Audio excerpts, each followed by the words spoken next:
A compelling detective story, a cloak and dagger action, and a romantic drama, all these stories were taken from real life. The history of Kazakhstan is inseparable from the world history. Reflections on history, our version.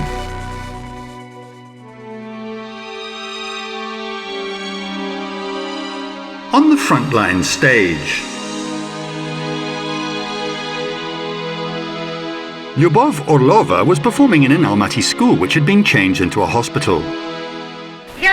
I wish you from my heart to get well soon and be healthy. As for us, we promise to visit you very often. They kept their promise. On June the 23rd, which was the second day of the war, artists were asked to turn in art into weapons of victory. People's belief in victory was unshakable. The frontline brigades had already gained considerable experience by that time. They broadened their experience after World War II. In addition, they were propaganda teams during the Civil War, and frontline concerts were given during the Finnish campaign in 1939. However, the scale of the World War II was astonishing.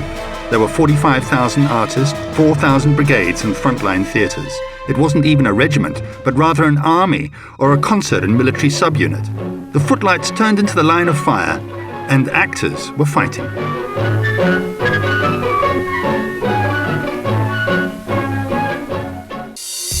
The home front provided great inspiration.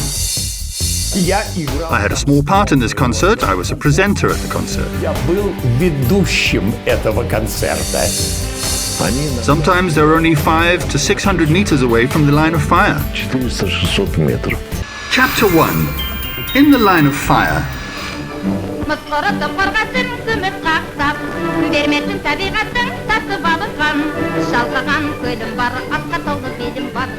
Artists Jamal Omarova and Shara Zhenkulova went to a contest held in Moscow in June 1941, and as a result they were among the first to find themselves together with Lydia Ruslanova in a frontline brigade.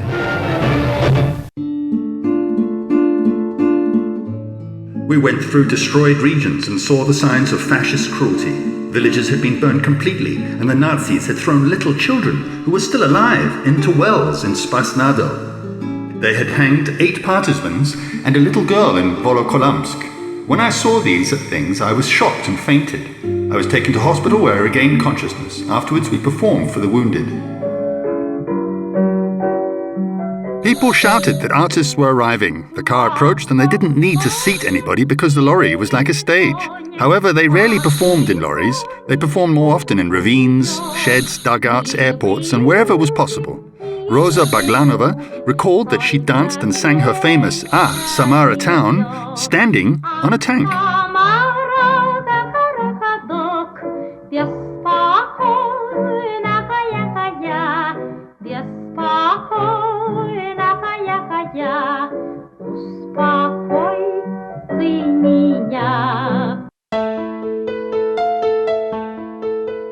They left by train, plane, and by car.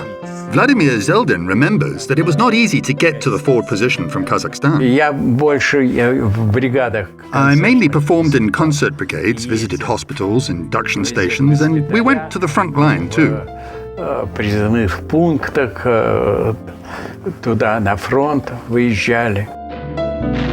The artists were prohibited from approaching the line of fire closer than 30 kilometers because it was dangerous. However, this rule was often violated. Sometimes it was done on purpose because soldiers had asked them, and sometimes by chance. Once our brigade got lost and we found ourselves in the line of fire. We spent 3 days lying in some basement where there were jars of potatoes and onions. We couldn't go out because there was firing outside all the time. When they were performing in trenches, they had to kneel, otherwise a sniper would shoot them. In addition, they gave concerts by phone. It was then they thought that enemies were quite near, so they whispered songs and recited monologues. А в это время над нами пролетал самолет. At that time, a fascist plane was flying above us and they were shooting at us. Бреющим полетом и обстреливал нас. Sometimes there were only a few people in the audience. There could be only 2 people, but they couldn't decline anyway. Often the performances were held before another attack. At that time, we worked day and night. It was considered normal to give 10 concerts a day. Hatred for the enemy helped overcome tiredness. The wounded were lying on the floor of the field hospital. Some of them died before our eyes. It was very difficult, and they said, "Don't leave, sister." I was singing a song when I saw that a wounded soldier was suffocating. Near Leningrad, a bomb fell 100 meters away from us and hit a hospital. As a result, about 40 people died. When we were in Ukraine, we saw an 8-month-old boy who'd been bayoneted. Artists carried wounded soldiers from the front line and bandaged their wounds. If necessary, they took submachine guns. We'll give you only 2 examples. Rosa Baglanova was wounded herself, and Shara Zhienkulova was awarded the rank of captain for her bravery. A lot of artists received military awards. Chapter 2. A wartime script. They tried to provide people with a festive occasion, and they managed. Soldiers wrote to Kalyash Baisitova that Kız Jibek's beautiful voice helped them fight against their enemy.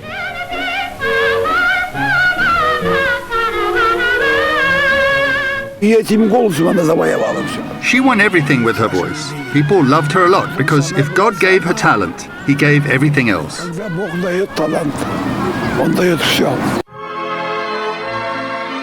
We worked in dugouts, hospitals and peasant houses. Regardless of the places where we went and conditions we worked in, the arrival of our little team was a festive occasion for the soldiers. Actors were moving together with soldiers and they had no idea where they would act next time.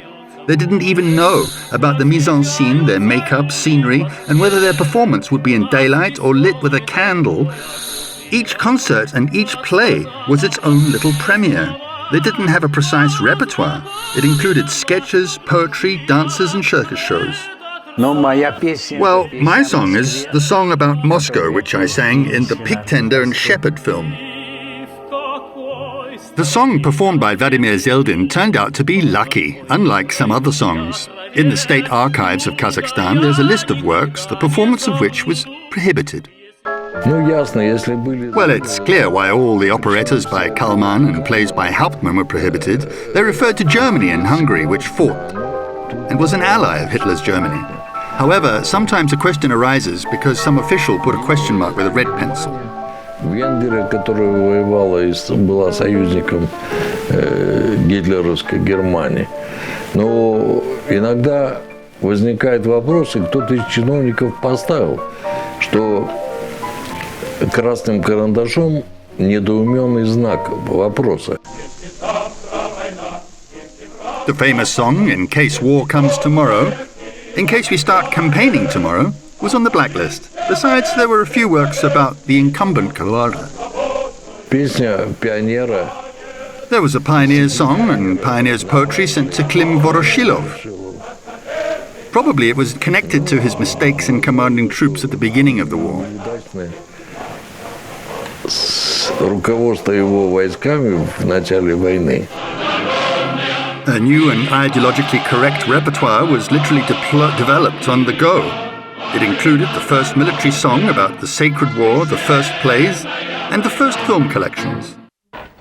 A telegram for Hitler. I tried it. I don't recommend you do the same. Napoleon. Laughter on the front is a serious matter. Laughter is recommended persistently.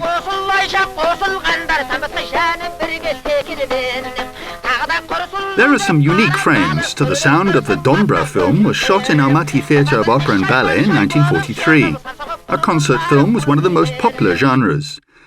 Arkady Raikin, in the guise of a mechanic, presented the Russian language version of this film. Пение бывает разное. Пение бывает такое. Пение бывает такое. Пение бывает такое. Пение бывает такое. А сейчас будет пение такое. Entertainer Kalibek Kwanishpayev was in a concert film in the Kazakh language. Hazır ataklı balvanın kuşun görüntü. A concert filmed somewhere in a glade was a very rare occasion. Mainly such footage was filmed far away from the forward positions.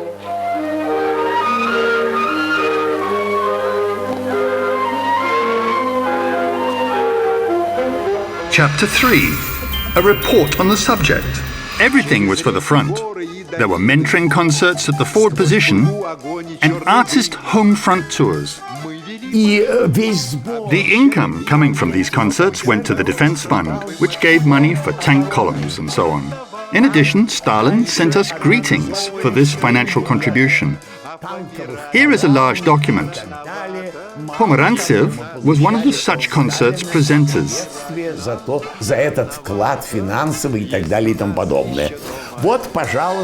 Look, here it is. Вот один из таких концертов ведет Померанцев. The reports on the collected money were published in newspapers. The amounts of money were significant. Only in Kazakhstan, 6 million rubles were collected over 3 years. It wasn't surprising because such artists as Rina Zelyoная, Nikolai Khrushchev, magician Wolf Messing and many others gave 20,000 concerts. There were classical music and Kazakh folk music concerts. They did a lot of performances and people were eager to attend.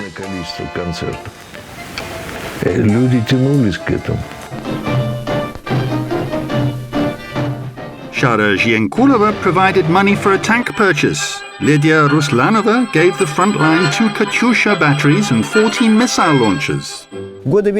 During World War II, Haji Mukan, who already was at an advanced age, founded a traveling circus. He collected 100,000 rubles and gave the money to the defense fund. This money was used to build a plane named after Amangeldi Imanov.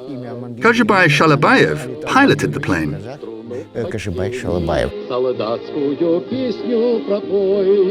Leonid Uchusov sent 2 fighter aircraft to the Singing Squadron, which really existed. Incidentally, some film clips were based on a book by Kazakh pilot Sergei Lugansky. One of those, the main character was based on. Who said we should give up singing at war? When they returned from a front tour, they had to report where they'd been and what they had performed. Of course, they did not include the military unit designations in their reports. This folder contains Frontline Brigade head by Muhamedov's report written in 1944 and a story about meeting a 15-year-old Kazakh boy. The story amazes artists. Umerjan's brother was enlisted in the army. It seems they went together to fight. He was found in Stalingrad.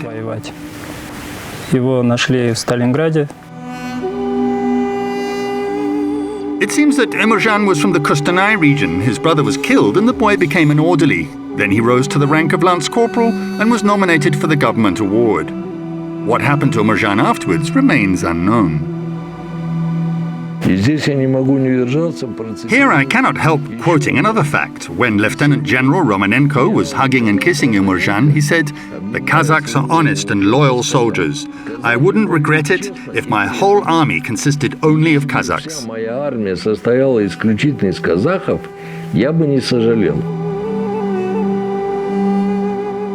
After a concert, they were going to treat the Frontline Brigade to a meal, but this time the artists themselves made Kazakh tea and the national dish called beshbamak. This is the colorful sheet of paper which they brought. They used Arabic script when writing in Kazakh and wrote in Russian the following. The leaflet is dedicated to Kazakh people's valiant son and the hero of the Soviet Union, Koshagan Zaman Karayev. Soldiers wrote concert and song reviews with pencils in their letters. This letter is from a field hospital. The wounded had asked the hospital head to write a letter and he even stamped it with a frontline stamp. Epilogue. At the discretion of war. There was a moment when everyone forgot about the hardships of war. The sounds of the song they had known and liked since their childhood reminded them of their homes, families, and distant motherland. Напомнили о доме, о семьях, о родной, далекой земле. They gave 1.5 million concerts over 4 years of war. The most powerful weapon is a soldier's soul, and the ammunition for this weapon is spiritual food, said Bajan Momoshuli.